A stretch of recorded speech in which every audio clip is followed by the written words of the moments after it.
Bismillahirrahmanirrahim. Assalamualaikum warahmatullahi taala wabarakatuh. Al-Fatihah. A'udzu billahi minasyaitonir rajim. Bismillahirrahmanirrahim. Alhamdulillahi rabbil alamin. Ar-Rahmanir Rahim. Maliki yaumiddin.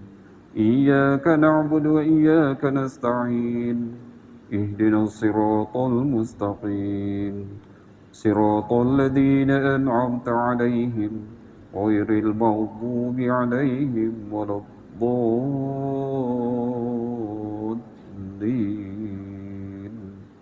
آمين. بسم الله الرحمن الرحيم.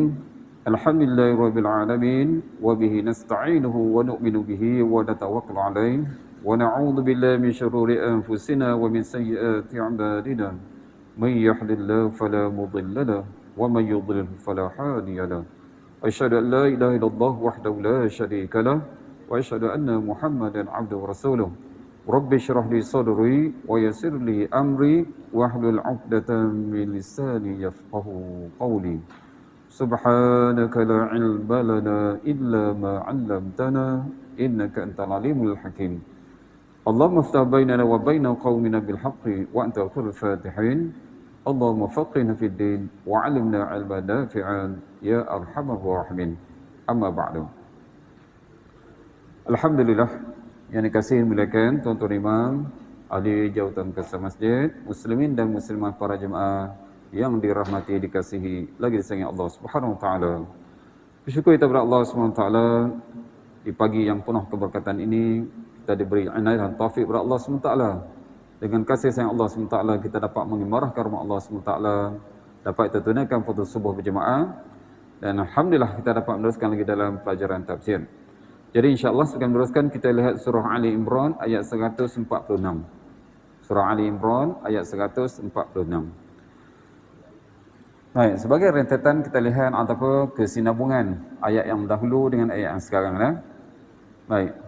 Jadi dalam ayat yang lepas, maka Allah Subhanahu Wa Taala menceritakan setelah mana dalam peperangan Uhud berita angin tentang kematian Rasulullah.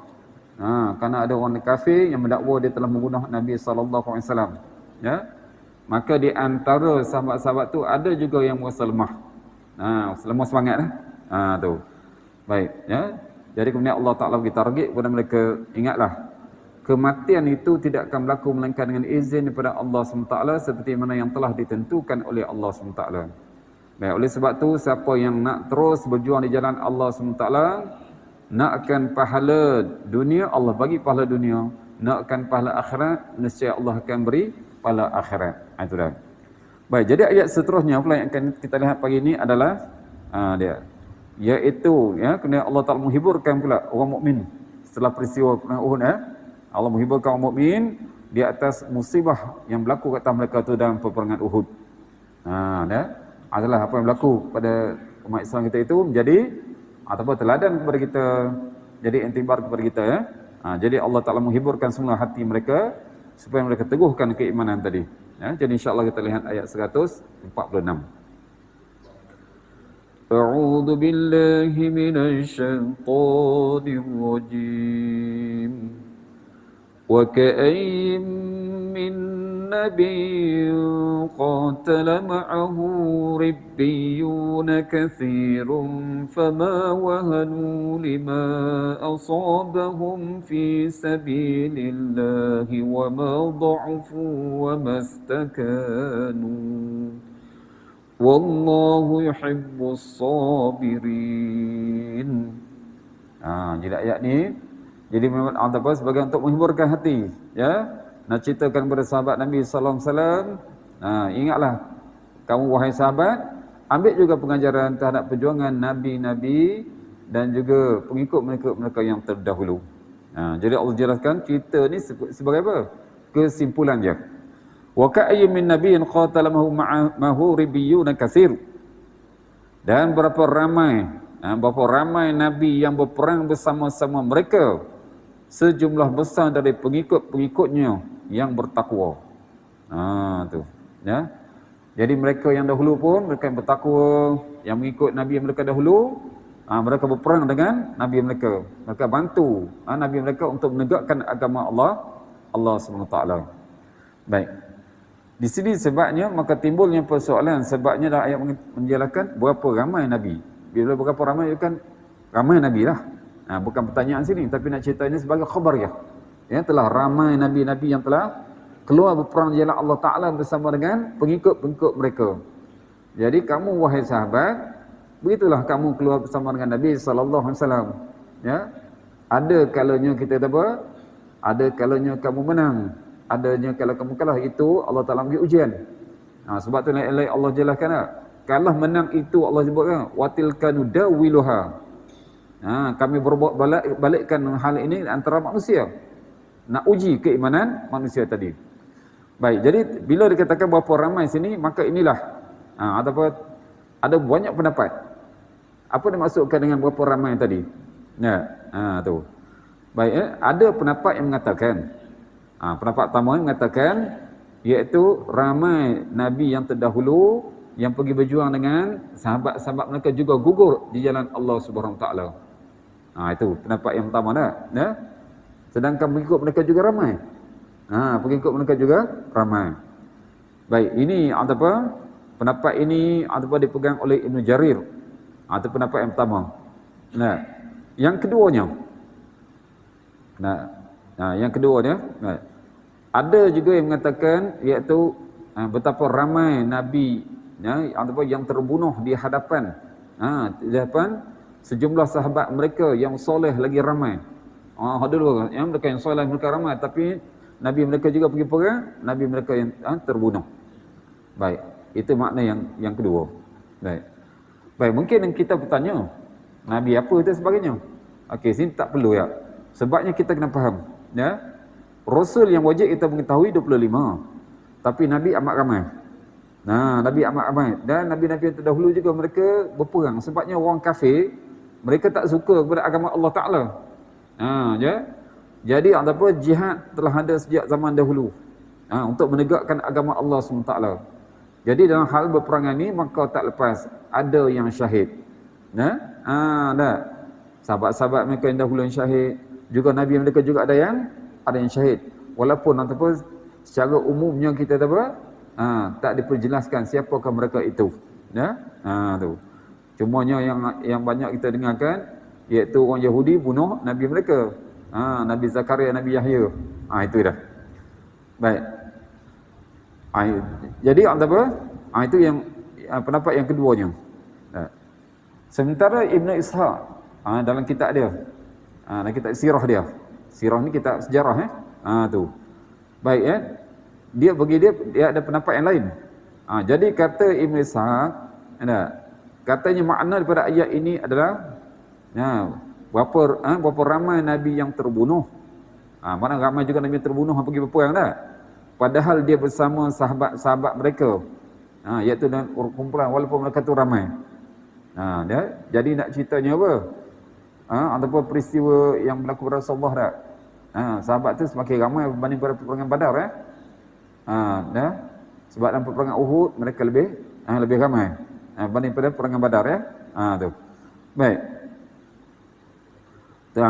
Jadi Nabi yang terdahulu mereka juga ramai yang terbunuh jalan Allah Subhanahu Wa Taala di hadapan sahabat-sahabat mereka. Tetapi peristiwa itu tidak melemahkan. Itu yang nak ambil pengajaran. Peristiwa kematian Nabi mereka itu tidak melemahkan mereka, tidak mematahkan semangat untuk mereka terus berperang dengan musuh-musuh Allah Subhanahu Wa Taala.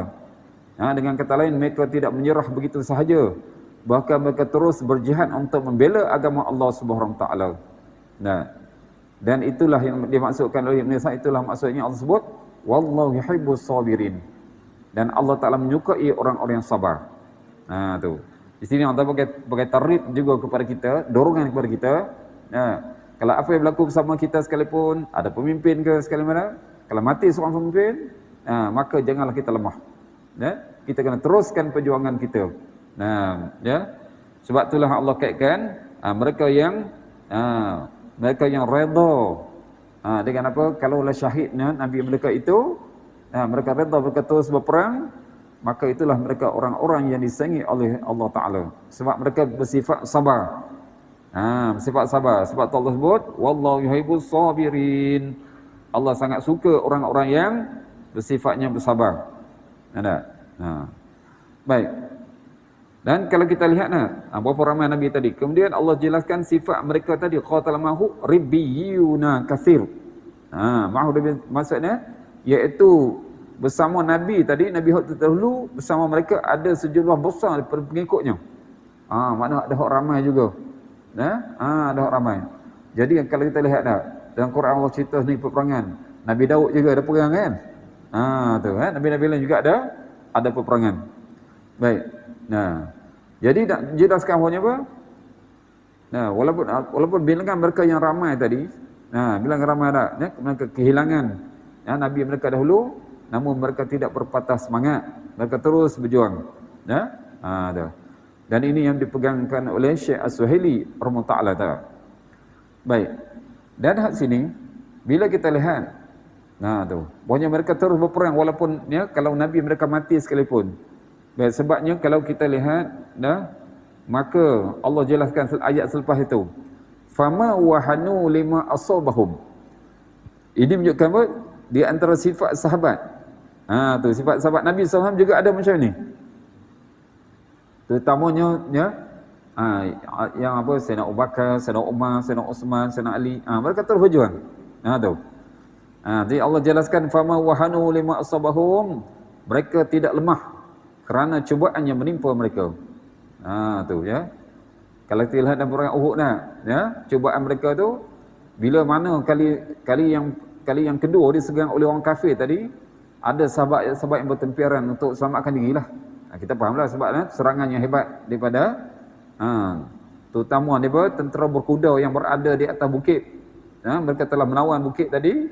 Jadi mereka telah mendapat tempat yang strategik untuk menyerang tentera-tentera Islam.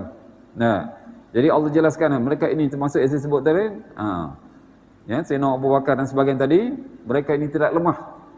Walaupun mereka dengar ada berita-berita angin, Nabi SAW telah dibunuh sebagainya, mereka tak percaya. Sebabnya apa? Sebab mereka tak melihat dengan mata mereka sendiri. Jadi inilah kita ambil pengajaran selagi mana kita tak nampak dengan kabar angin boleh berperang, tapi jangan percaya. Kena pastikan betul. Allah Akbar Itu barulah kita tahu benda itu hakikat yang hak sebenar. Baik Baik, Imam Sufyan As-Sawri diriwayatkan daripada Abdullah bin Mas'ud radhiyallahu anhu tentang penafsiran ayat ini. Ribiyu dan kasir, iaitu sejumlah besar daripada pengikutnya. Pengikut Nabi dulu yang bertakwa tu, mereka perang. Baik. Dijelaskan oleh Ibn Mas'ud maknanya iaitu maksud jumlah mereka itu adalah ribuan orang. Maknanya ramai. Ramai, Kalau kita lihat tu dan cerita Nabi Daud AS bagi perang pun ramai. Ujian mereka dan kadang kepanasan melintas sungai. Disyaratkan apa? Tak boleh minum. Kalau minum mereka akan kalah. Kecuali mereka yang minum seteguk je. Seteguk je. Tapi orang ramai pula yang minum. Hanya melikan sedikit saja yang tinggal baki dia. Baik, tapi mereka itu juga tak menunjukkan apa? Tidak ada kelemahan mereka tu berperang. Sehinggalah Nabi Daud AS dapat bunuh Talut. Dapat daripada situlah dia dapat kerajaan dan sebagainya tadi. Baik. Ibn Abbas radhiyallahu anhuma, Mujahid, Sa'id bin Jubair, Ikramah, Al-Hasan, Qatadah, As-Sudi, Ar-Rabi', At-Qurasani rahmatullah. Baik, mereka mengatakan Ar-Rabiyyun ni maknanya itu segolongan ataupun sekelompok yang ramai. Mana pengikut-pengikut Nabi yang pergi perang tadi. Baik, Abdul Razak ni dalam kitab dia ada hadisnya, kita hadis dia. Hafiz Abdul Razak diriwayatkan daripada Ma'mar, daripada Hasan. Firman Allah Ta'ala Ribiyyun kasir maknanya iaitu sejumlah besar pengikut yang bertakwa. Yang maksud ni adalah kata di kalangan mereka dahulu ada juga para ulama yang ramai golongan mereka. Dia ulama-ulama yang pergi berperang bersama dengan nabi-nabi mereka. Baik, malahan diriwayatkan juga daripada beliau, iaitu katanya yang maksudkan Ribiyyun ni adalah para ulama orang-orang yang sabar, orang yang soleh lagi bertakwa. Mereka inilah yang membantu nabi-nabi mereka terdahulu berperang di jalan Allah Subhanahu taala. Baik. Jadi inilah ayat yang Allah Taala bagi apa? Kekuatan kepada sahabat ni. Menunjukkan lihatlah orang dahulu. Fama wahanu lima asabahum fi sabilillah wa ma dha'afu wa mastakanu.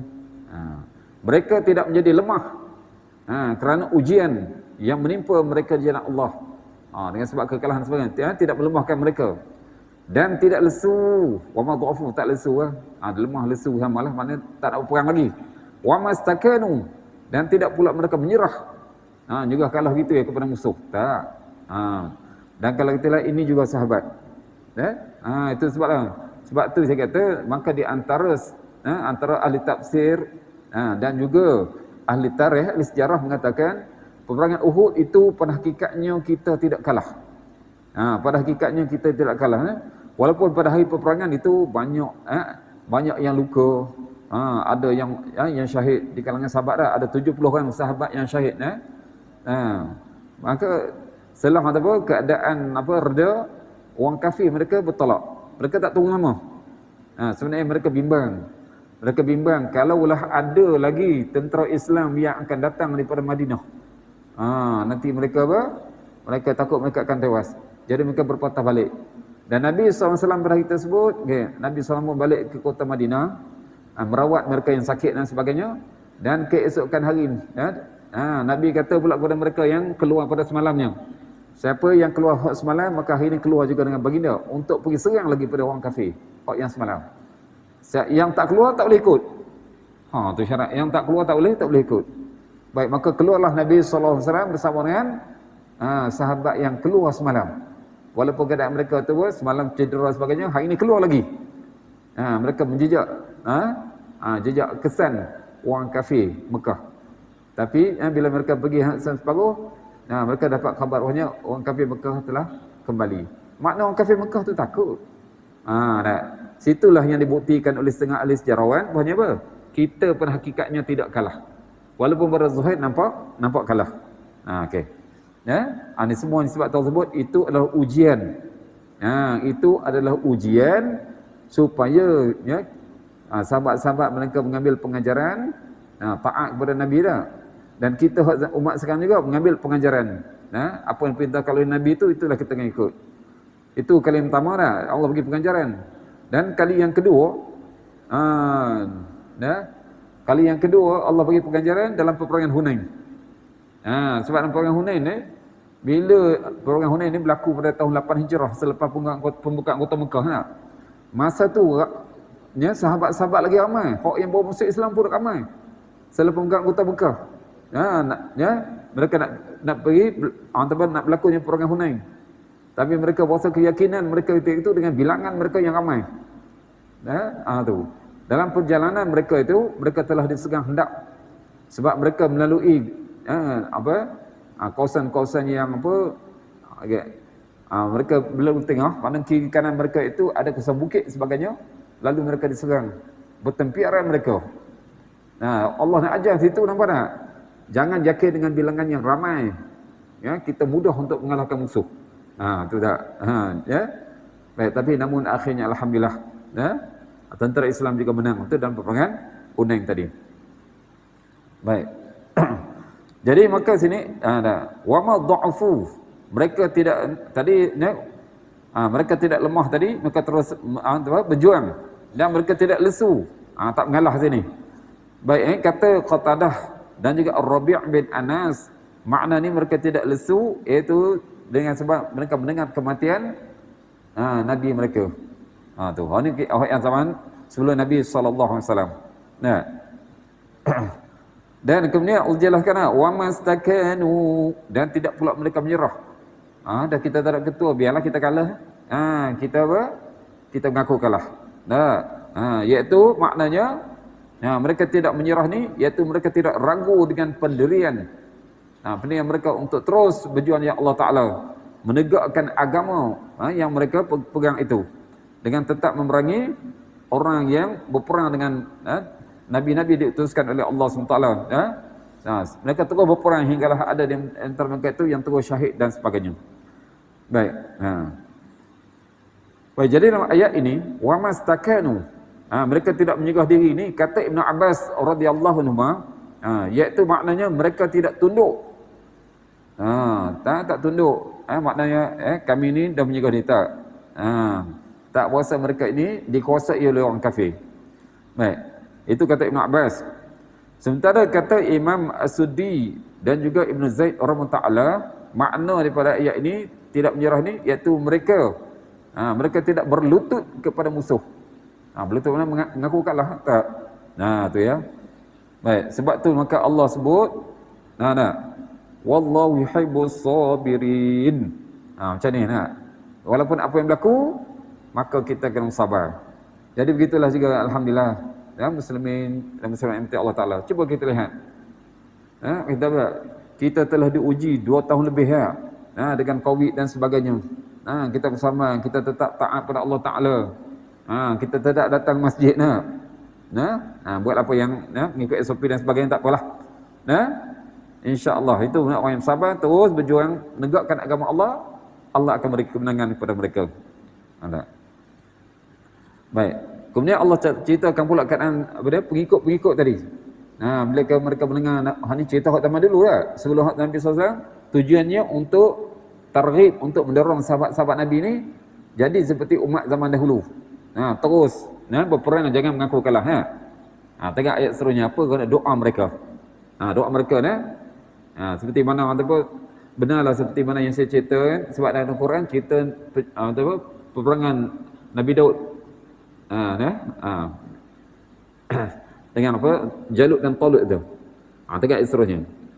وَمَا كَانَ قَوْلَهُمْ إِلَّا أَنْ قَالُوا رَبَّنَا اغْفِرْ لَنَا ذُنُوبَنَا وَإِسْرَافَنَا فِي أَمْرِنَا وَثَبِّتْ أَقْدَامَنَا وَانصُرْنَا عَلَى الْقَوْمِ الْكَافِرِينَ. Jadi ayat seterusnya maka Allah jelaskan inilah doa mereka ini sebagai apa? Untuk meneguhkan hati mereka tadi. Jadi mereka pun berdoa kepada Allah Taala. Wa ma kana qaulahum illa an qalu rabbana ighfir lana dhunubana wa israfana fi amrina. Jadi kata mereka, tidaklah doa mereka itu.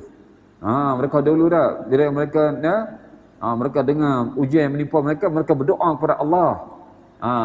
Melainkan doa mereka itu apa?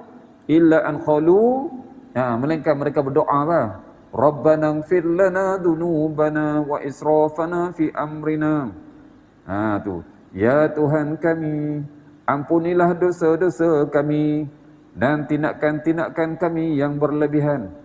Lebih-lebihan lah, kami dah melampau, adalah makan minum ke sebagainya. Macam sekarang pun berlebihan juga dah. Raya puasa 1 hari je.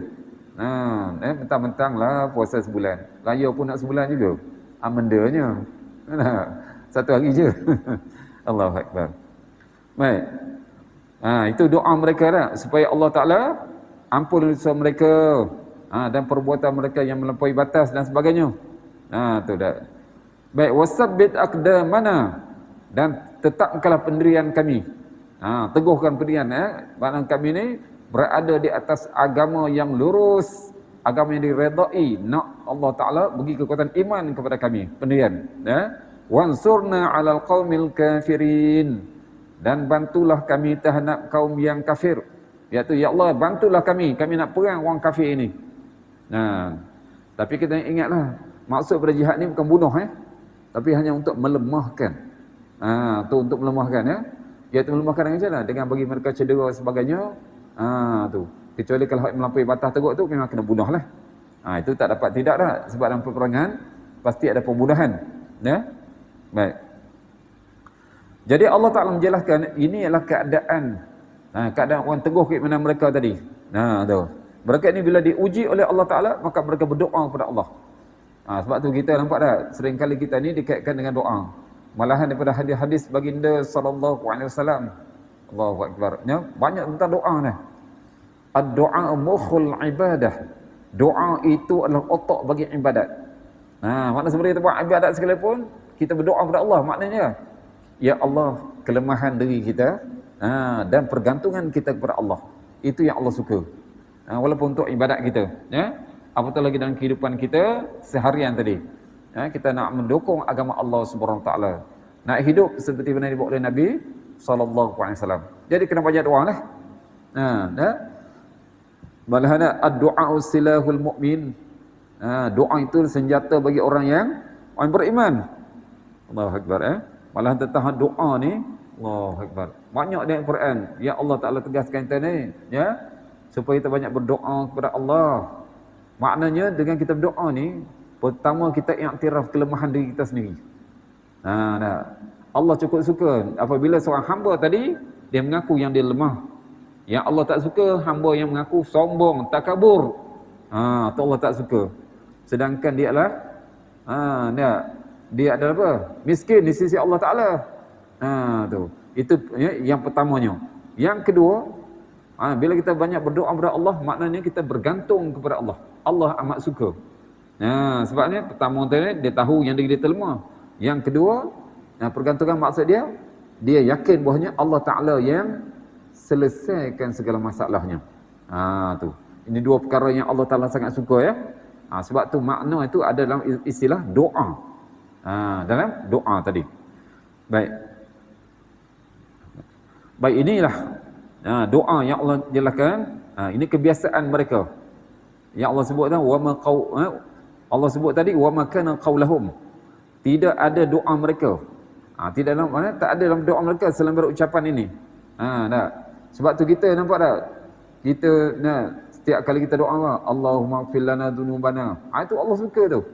Inilah juga Nabi sallallahu alaihi wasallam banyak dalam solat baginda, dalam rukuk baginda, dalam sujud baginda. Ya, baginda sebut tu. Allahumma ighfirli. Ya Allah, ampunilah aku. Allah, sedangkan kita faham Nabi SAW tak pernah melakukan dosa pun. Tapi Nabi banyak berdoa minta pengampunan. Tu. Baik, oleh kerana mereka berdoa kebaikan kepada Allah Taala. Tengok apa Allah anugerahkan kepada mereka. Ini umat yang terdahulu juga lagi. Allah jelaskan tak? Umat yang terdahulu, kemudian Allah cerita kepada sahabat. Dan apa yang berlaku pada zaman sahabat itu, ini menjadi pengajaran kepada kita. Ambillah iktibar pengajaran tak? Tengok seterusnya. Maka Allah menjelaskan, ini kurniaan Allah Taala kepada mereka. فَآتَاهُمُ اللَّهُ ثَوَابَ الدُّنْيَا وَحُسْنَ ثَوَابِ الْآخِرَةِ وَاللَّهُ يُحِبُّ الْمُحْسِنِينَ. Inilah harta ganjaran Allah bagi pada mereka. Ya, setelah mana mereka ini akui dengan kelemahan mereka, pergantungan mereka dengan Allah Taala, maka Allah beri pertolongan kepada mereka. Fa'atahumullahu sawabad dunya. Oleh kerana itu, kenapa dalam ucapan mereka ini tidak ada mengeluh. Nampak tak? Tidak ada mengeluh, tidak ada berasa kita kalau kita tak datang pun tak jadi macam ni. Tu tak nak, itulah kata orang kafir, kata orang munafik. Tu. Fa'atahumullahu sawabad dunya, kerana itu Allah memberikan kepada mereka balasan di dunia. Balasan dunia ni kita ingat pahala tu walaupun ditulis dunia, tapi maksud ganjaran apa yang terdapat di dunia. Baik, apa yang Allah kurniakan kepada kepada sahabat juga kita lihat, dan juga kepada orang yang dahulu yang membantu Nabi mereka. Baik, iaitu berbentuk pertolongan. Allah bagi pertolongan kepada kepada sahabat sehinggalah turunnya ayat dah. Idza jaa nasrullahi wal fath. Bila datang pertolongan Allah Taala, Allah dah bagi janji dah. Tapi syarat ni apa? Kena sabar, teruskan perjuangan. Begitu lagi kita sekarang ni. Dalam bulan puasa kita bersabar dengan lapar dahaga dan sebagainya. Malam hari pun dah letih, siang hari yang buat kerja sebagainya. Malam hari buat amal ibadat lagi. Bulan Ramadan ni teruskanlah. Teruskanlah. Itu yang Allah nak lihat. Baik. Jadi Allah bagi balasan mereka di dunia bentuk pertolongan. Kemenangan. Pertolongan, kemudian kemenangan dan kesudahan yang baik. Kesudahan yang baik. Baik, cuba kita lihat. apa yang berlaku kepada Nabi sallallahu alaihi wasallam dan juga kepada sahabat baginda. Tak? Tu. Nah, bila Nabi sallallahu alaihi wasallam ataupun Fathul Mekah pada tahun 8 Hijrah. Sedangkan apa? Nabi wafat pada 11 Hijrah nampak? Lebih kurang kita dalam 2 tahun ya. Dalam 2 tahun pembukaan Fathul Mekah dah. Sehinggalah negara-negara yang kita lihat sekarang, negara sekarang ni tu mereka tunduk dan ramai yang mengikut Islam. Tu dalam masa tempoh yang tak lebih kurang dalam 2 tahun itu. Sebelum wafatnya Nabi sallallahu alaihi wasallam. Itu Allah bagi pertolongan. Dan kemenangan kita lihat mana? Tu bila zaman Sayyidina Umar dapat mengalahkan Rom dan juga Farsi. Dapat menguasai. Dapat menguasai 2/3.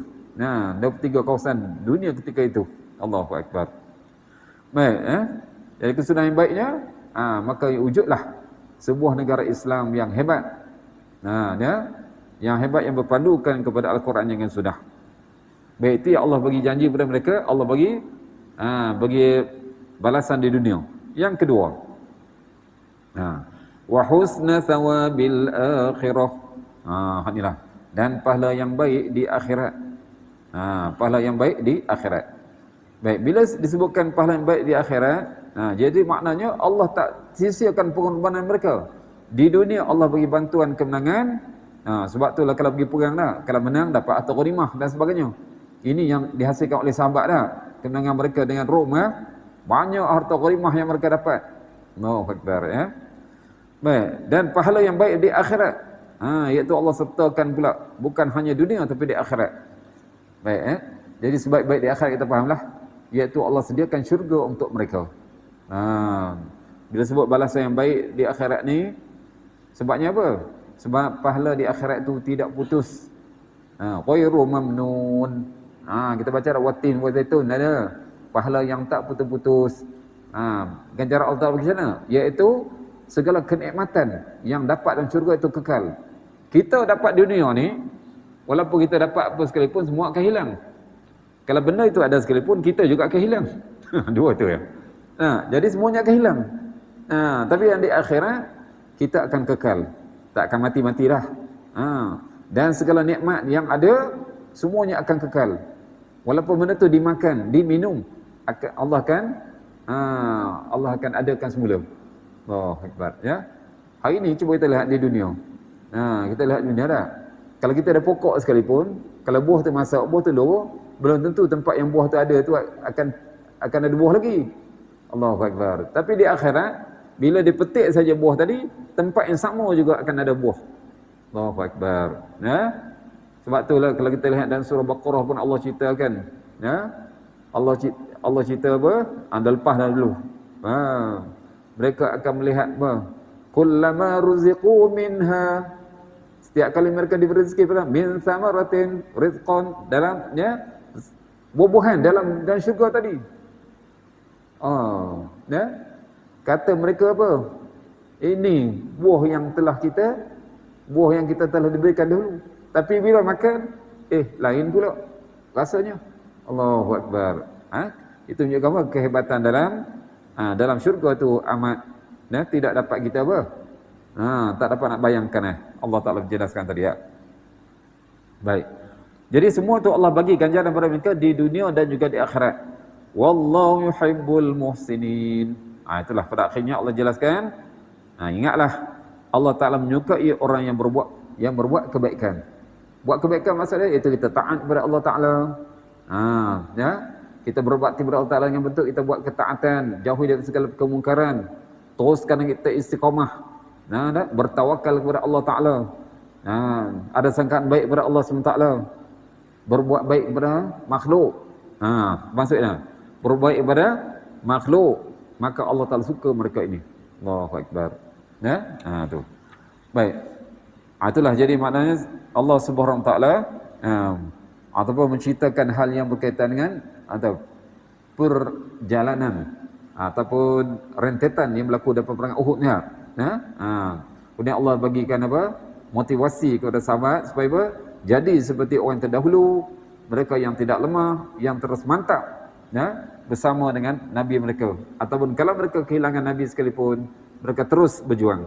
Dan inilah kita lihat. Bila wafatnya Nabi SAW, nampak? Orang pertama sekali Sayyidina Abu Bakar, nampak tak? Tu Sayyidina Abu Bakar. Sehingga Sayyidina Abu Bakar yang pertama sekali bila dia mengambil pemerintahan, maka ramai orang yang mula murtad. Dengan sebab apa? Sebab mereka dahulu mereka boleh taat sebab kata mereka itu zaman Nabi. Bila Nabi tak ada, maka mereka tak nak lagi.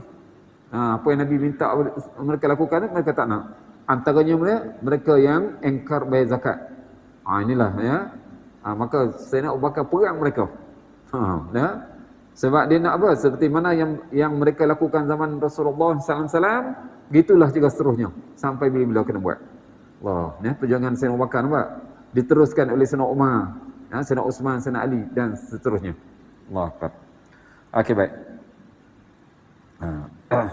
Baik, jadi kalau kita lihat daripada berapa slot dah, panjang juga dah. Ayat-ayat yang terdahulu dia kata sentiasa ataupun bawa kepada kita peristiwa yang berlaku dalam peperangan Uhud itu sebagai pengajaran dan juga iktibar. Maka ia mencetuskan asbab. Sebab dia mencetuskan asbab kalau lihat tu ataupun di mana pertamanya kita nampak tak kegoyahan sahabat yang berlaku pada permulaan Ahzab.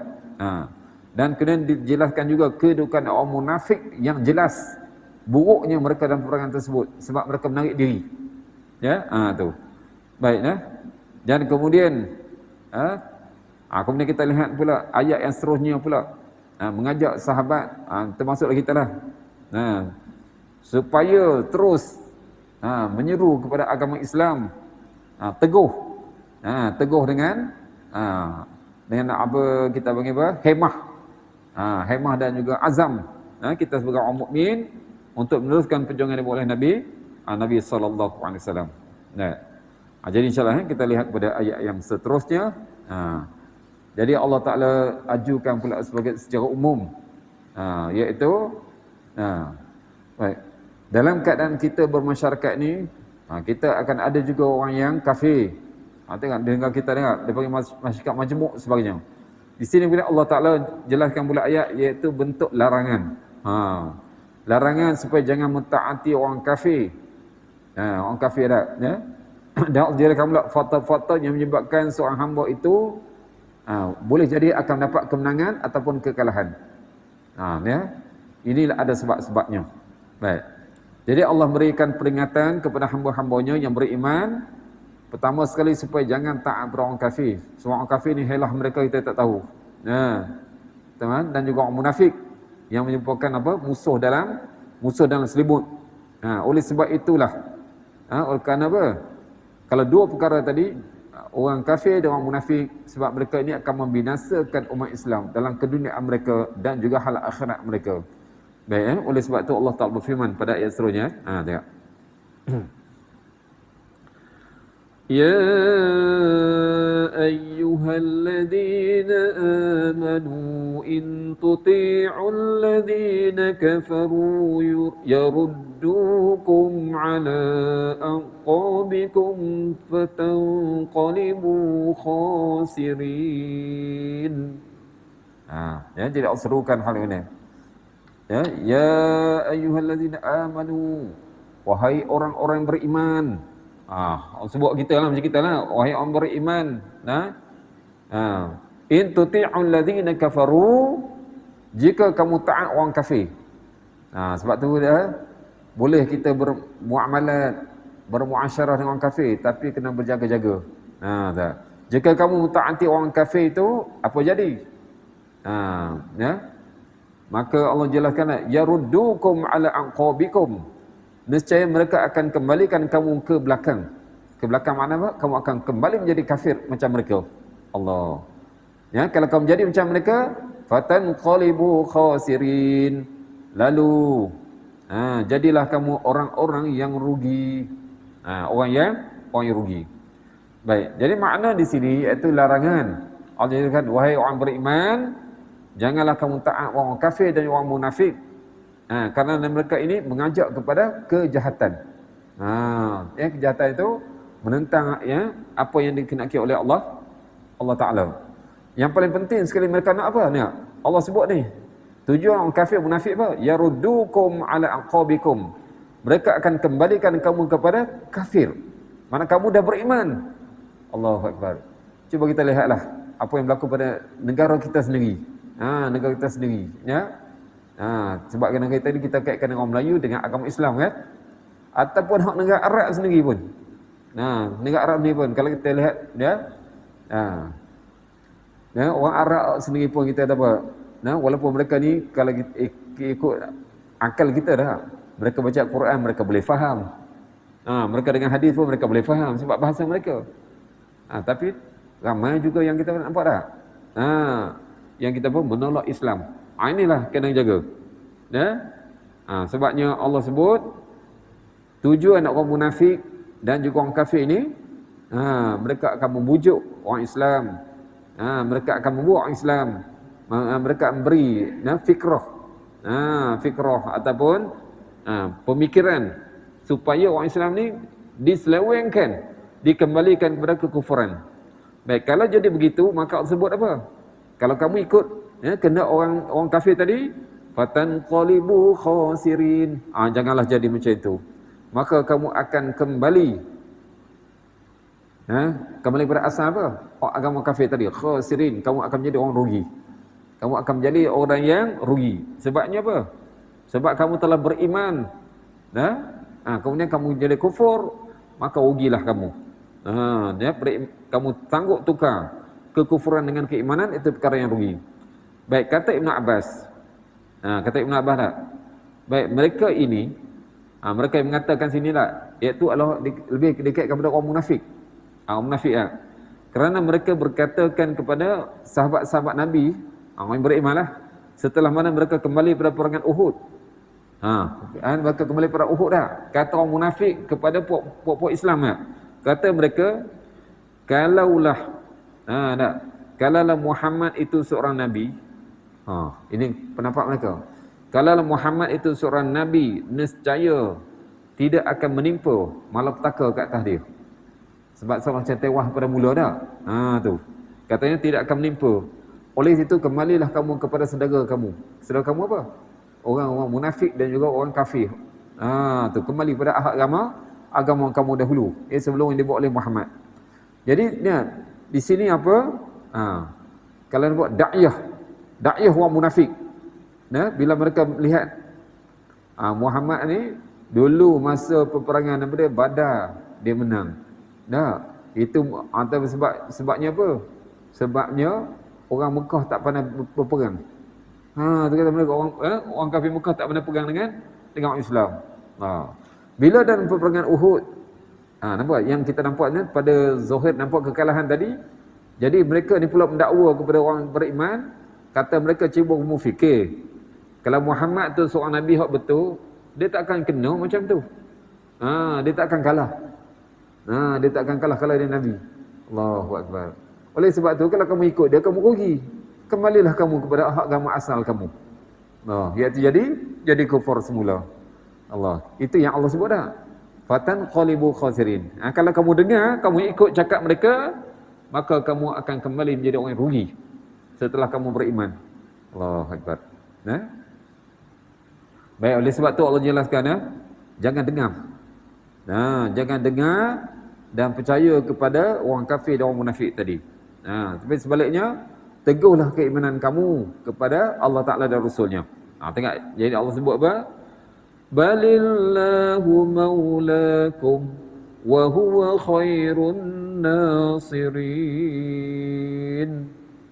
Inilah Allah jelaskan. Inilah yang hak sepatutnya. Balillahu maulakum. Tetapi ikutlah Allah. Ikut Allah maksudnya iaitu apa? Tetaplah pendirian dan juga pegangan kamu terhadap agama Allah. Kenapa? Huwa maulakum. Allah lah yang melindungi kamu. Allah pelindung kamu. Kamu berpegang pada jalan yang dibawa oleh Nabi SAW dan apa diperintah Allah, Allah akan selamatkan kamu daripada orang kafir dan orang munafik tadi. Allah pelindung kamu. Wa huwa khairun nasirin. Dan dialah sebaik-baik penolong. Baik. Jadi dalam ayat ini maka Allah Taala targhib iaitu Janganlah kamu taat kepada orang yang menentang Allah, agama Allah Ta'ala, menentang Rasulnya, kerana kamu akan menjadi orang rugi. Oleh sebab itu, berpeganglah kamu kepada agama Allah Subhanahu Wa Ta'ala dengan keyakinan, keteguhan. Dengan keteguhan kamu. Baik. Ya, nescaya ya, kamu menjadikan Allah sebagai pelindung kamu, tempat kamu memohon pertolongan, nescaya Allah akan membantu kamu tadi. Baik. Jadi ayat ini maka Allah perintahkan. Nah, setelah mana Allah perintahkan supaya apa? Jangan taat orang kafir, jangan dengar cakap mereka, terutama apa yang kata Ibn Abbas, orang munafik tu. Sebab orang munafik mereka nak mereka timbulkan syak wasangka di kalangan sahabat supaya jangan ikut Muhammad. Muhammad ni kalau Nabi dia takkan kalah. Muhammad kalau Nabi dia takkan kalah. Macam mana pula Muhammad kalah? Dia bukan Nabi lah. Kalau kamu ikut orang macam ni, kamu rugi. Kembali kamu kepada hak agama kamu, hak asal. Itulah Allah nasihatkan bapak, jangan dengar. Kalau kamu dengar, kamu ikut, kamu jadi orang yang rugi.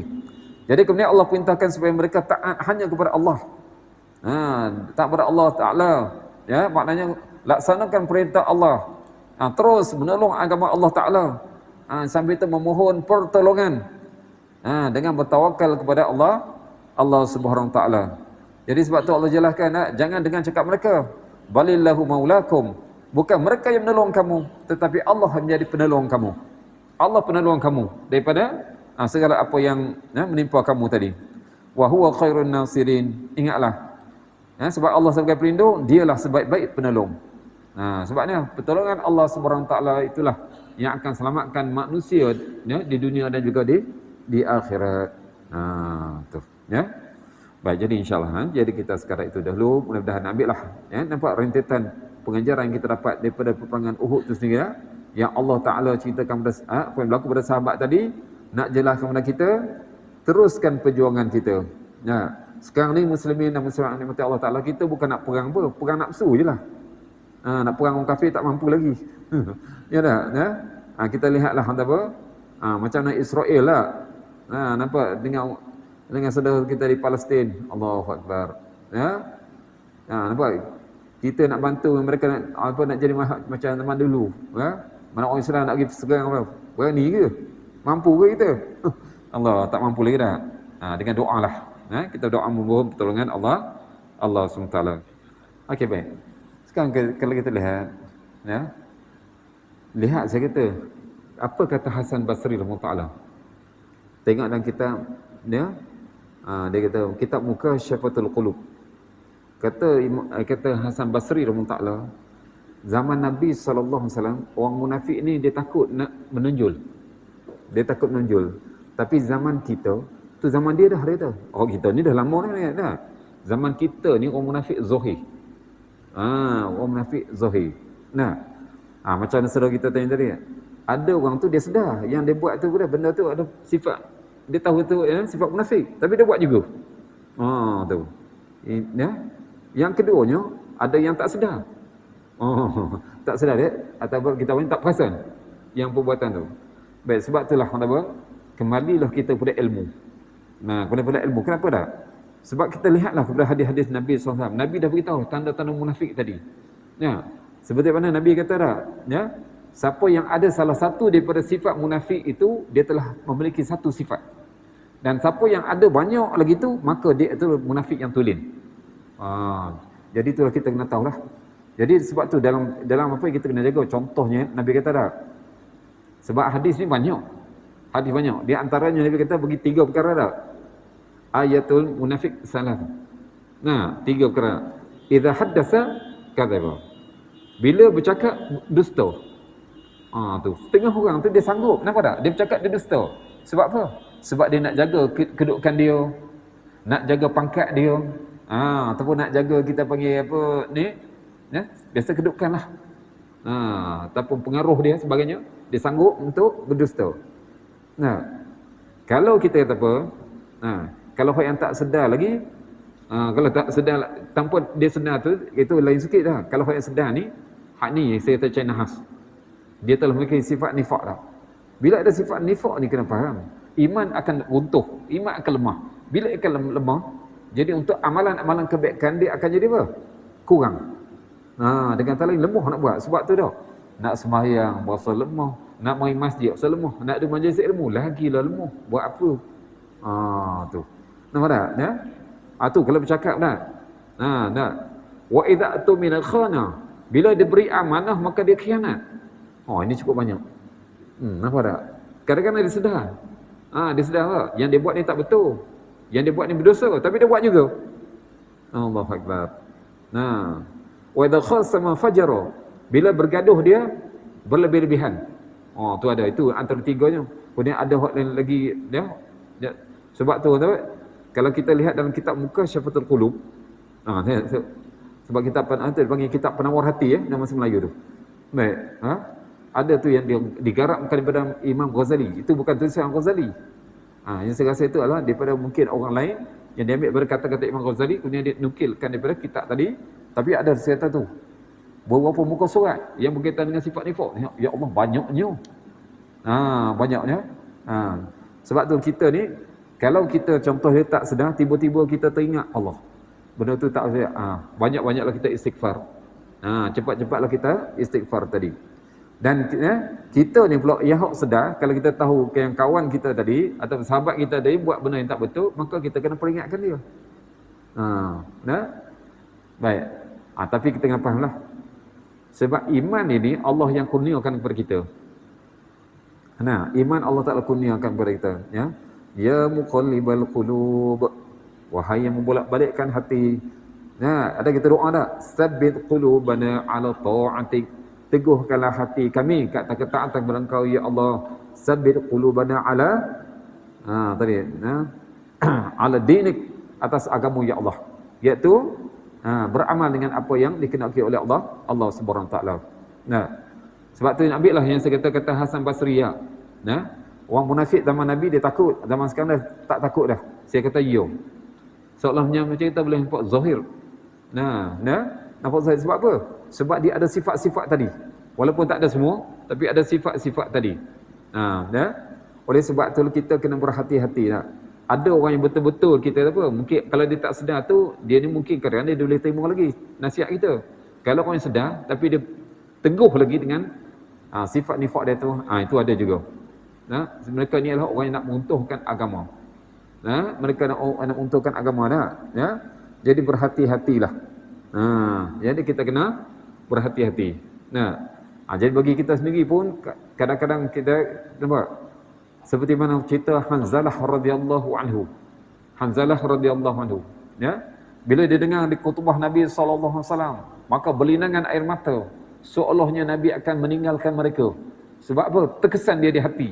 Dan bila dia balik ke rumah, dia apa yang Nabi cakap tadi, dia seolah makin apa? Makin kuranglah perasaan tadi, sehingga akhirnya dia rasa takut. Kemudian dia pergi kepada Nabi sallallahu alaihi wasallam, maka dia kata kepada Rasulullah, nafaqa Hanzalah. Ya Rasulullah, Hanzalah telah menjadi munafik. Tu sebab kan takut dia tadi. Baik, kemudian Nabi tanya, bagaimana ya Hanzalah? Macam mana kamu kata kamu munafik? Katanya, ya Rasulullah, bila aku berdepan denganmu, apa yang kamu cakap, ya Allah, masuk dalam hatiku, aku rasa takut. Aku rasa takut, seolahnya apa? Dah nak mati dah. Dah nak mati dah. Tapi bila aku berjauhan padamu, ya Allah, perkara tadi, perasaan tadi yang semakin hilang. Aku telah menjadi munafik, wa Rasulullah. Tu. Tapi Nabi kata tak? Tidak, wahai Hanzalah. Bukan. Nabi kata, Zalika ada farihul iman. Itulah kenyataan iman. Kenyataan iman apa? Maknanya, bila dia buat satu tu, kemudian hilang perasaan tadi, maka hilang ketakutan tadi, maka dia rasa dia macam bersalah begini. Itulah iman sebenarnya. Iman apa? Iman ni maknanya kalau dia rasa dia lemah, maka dia rasa takut. Dia rasa takut tadi. Yang saya nasihatkan tadi, perkara tadi biarlah ada dalam hati kita. Sebab kita kalau lihat orang tu ada kita tahu orang tu cakap, ini pembohong dan sebagainya lah. Kita tak boleh dekan sebagai munafik. Sebab siapa yang munafik yang sebenarnya hanya Allah Ta'ala yang mengetahui. Jadi bagi kita tu sebab tu apa? Tadi kena ada apa? Amar ma'ruf, nahi mungkar. Sebab itulah kerja umat Islam. Kerja umat Nabi SAW, amar makruf nahi mungkar. Ajak orang buat kebaikan, kemudian bila kita lihat kemungkaran, maka kita kena tegah. Itulah. Jadi orang kata nak lari kita pada sifat munafik ni, saya kata Allah, susah. Sebab benda ni kita fahamlah, nafsu pun akan jadi, syaitan tu telah lah. Jadi bila tewas pada dua ini, maka walaupun boleh mengaku kita sebagai orang Islam, tapi dalam masa yang sama juga, cuba kita lihat kadang-kadang ada sifat dia. Kadang-kadang bagi contohnya, begitu. Ada orang protes, buat apalah kuliah banyak-banyak, dah cukup dah. Ada orang kata gitu. Itu daripada sifat dia demikian tu. Itulah itu kita kena bagi apa? Teguran kepada dia. Sebab itulah kalau awak tak nak dengar, jangan pula awak nak bersalahkan lah. Ada saya kata, ada orang kata apa? Buat apa kuliah banyak-banyak, cukuplah. Padahal kita hak yang kita belajar semakin banyak waktu kita semakin semakin seolah macam cetek kita. Makin cetek ilmu kita berbanding pada ilmu Allah Subhanahu Wa Taala. Semakin kita belajar, maka kita akan nampak keluasan ilmu Allah SWT. Yang kita ni milik ke hanya apa? Seperti jarum yang dicelup ke dalam lautan. Yang lekat tu kat lubang jarum tu je ilmu kita. Banyak ke? Allahuakbar, sedikit sangat. Tu. Jadi mudahlah. Allah Ta'ala samakan kepada sifat tadi lah. Berdoalah kita supaya kita ni jangan menjadi bersifat yang sedemikian. Banyaklah kita beristighfar, bermunajat, memohon pertolongan kepada Allah Subhanahu Wa Taala. Sebab tu saya kata, bila kita jauh daripada majlis ilmu, ini sifat nifak ni akan cepat datang. Sifat nifak akan cepat datang kalau jauh daripada ilmu. Tu. Kemudian kita termasuklah juga kita ni mengimarahkan rumah Allah Subhanahu Wa Taala tu. Kalau kita jauh daripada masjid, daripada surau kan, di mana kita nak dengar majlis ilmu? Mungkin sekali-sekala saja, tak cukup. Kita bayangkan kalau setiap hari kita makan berapa kali nak? Orang tak suruh pun kita makan. Ini kalau sekarang ni bagi musim raya lah senang. Musim raya ni open house lah, open apa segalanya. Makan berapa kali? Banyak kali. Begitulah ilmu kita kena usaha sedemikian. Supaya ilmu yang masuk pada kita jadi berkesan untuk ketakwaan kita kepada Allah Ta'ala, kekuatan kita untuk beribadat kepada Allah SWT. Wallahu a'lam. A'udzubillahi minasyaitonir rajim. Bismillahirrahmanirrahim. Ya Arhamar Rahimin Sakin. Allahumma inna nas'aluka khairan ma sa'alaka ibaduka Muhammad sallallahu alaihi wasallam wa na'udzu bika min syarri ma sa'al Muhammad sallallahu alaihi wasallam. Allahumma ja'al Qur'ana syafi'an lana fid dunya wal akhirah. وجعله لنا شفيعا في القبر وفي المحشر وفي الميزان وفي الصراط وادخلنا الجنة كالفصيح برحمة الرحمن. اللهم وفقنا لما تحب وترضى. اللهم زدنا علما نافعا وزدنا يقينا صادقا وزدنا عملا متقبلا عندك يا ارحم الراحمين. ربنا ظلمنا انفسنا وان لم تغفر لنا وترحمنا لنكون من الخاسرين. ربنا اتنا في الدنيا حسنة وفي الآخرة حسنة وقنا عذاب النار. وصلى الله على سيدنا محمد وعلى آله وصحبه أجمعين والحمد لله رب العالمين. سبحان الله وبحمده سبحان الله وبحمدك أشهد أن لا إله إلا أنت أستغفرك وأتوب إليك. بسم الله الرحمن الرحيم والعصر إن الإنسان في خسر إلا الذين آمنوا وعملوا الصالحات وتواصوا بالحق وتواصوا بالصبر والله أعلم.